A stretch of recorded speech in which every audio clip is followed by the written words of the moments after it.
Okay, naimbagal daw tay amin apo nga mangsubsubaybay detoy GCQ Yes po. online and most especially kada tay amin nga agbuy-buya apo, agdingdingeg, ken digiti kailyak nga taga Bintan. Naimbag nga aldaw tay amin apo. Yes, ma'am. So, ma'am, kumusta ti pagpanday linteg iti Vintar? Ano rin iti latest nga madama nga intayo tratatarayan nga datis, ma'am, ket pagsayatan, digiti so amin nga taga Vintar Ilocos Norte, ma'am. Okay, apo adu ti naipasa nga ordinansa tata subject for public hearing. Actually adu ti public hearing mi nga mararamid tata apo and itatay lang una we just had our regular session, 107th regular session nga inatendaran digiti junior officials tayo because you are celebrating at this time Yes, the linggo ng kabataan. So this morning they attended the flag ceremony and then they also attended the session. Napadasan da apo ti nagbasa kadigiti committee reports, nagbasa kadigiti ordinances titles, but when the motions were given by the respective Sangguniang Bayans met lang.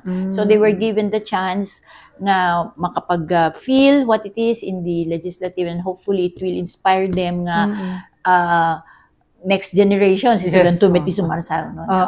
Okay. So kasano mati feedback naman naging estudyante, ma'am?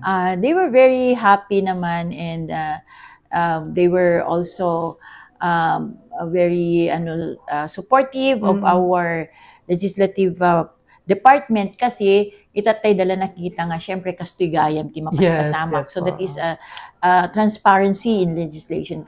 Aglalo digiti ububing tata ket maimulat panunot da. Okay.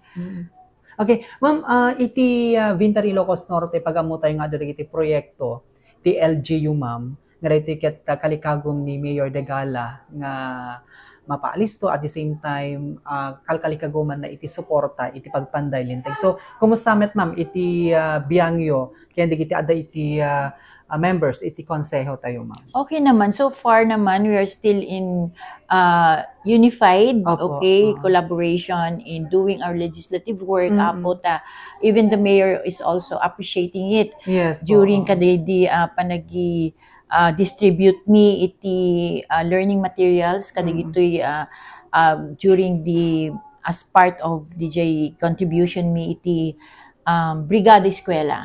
Okay? Kasi na-institutionalize pa dito yung Brigada Eskwela na apo and then ada DJ funding nga maited kada eskwela. Okay, dependent on at kayat da nga maited. So, different requests.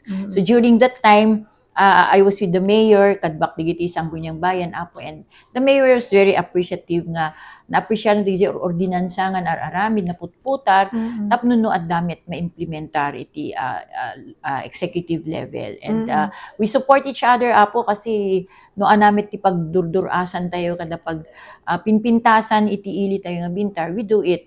We don't contradict each one. Yes po. So just this now nakadaduman digijay na putar nga or ordinansan apo adumet digitay na aprobaranin just like yung mga funeral benefits for the poorest of the poor which is amounts to 15,000 apo na-aprobaran ti Sangguniang Panlalawigan. Tigadagmi na tayo nga basta poorest of the poor. Okay.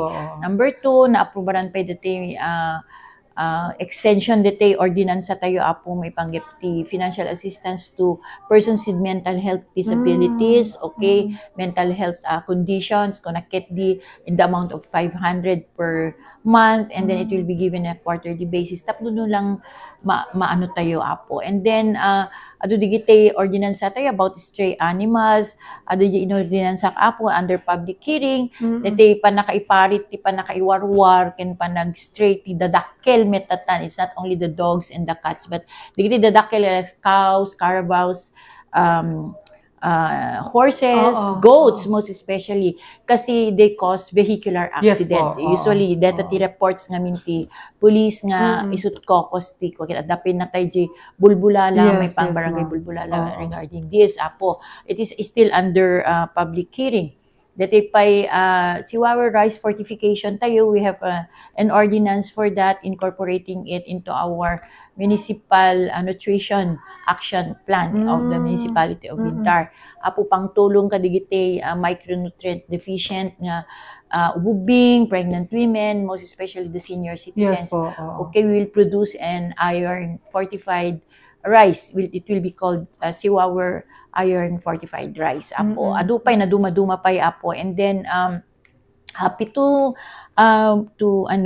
also to inform nga the Faculty of the Medicine of Mariano Marcos State University came over.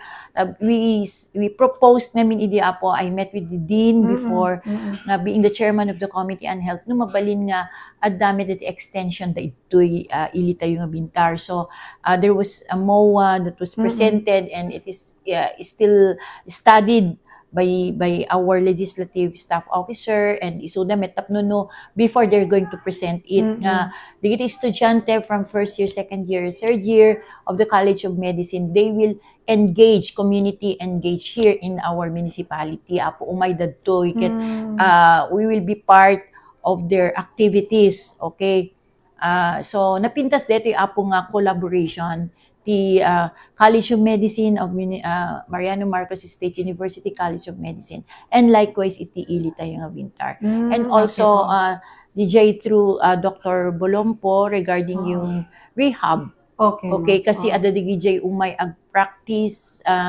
kasta ko practicum or in training. Ito'y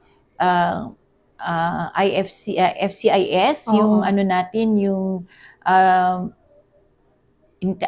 Integrated Learning Resource Center natin, ILRC, for our special children. Umay digijay rehab for their physical rehab, and incorporate tayo dito nga sana ma-extend din sa mga senior citizens natin, most especially digijay victims or patients, I would say nga stroke patients who cannot afford.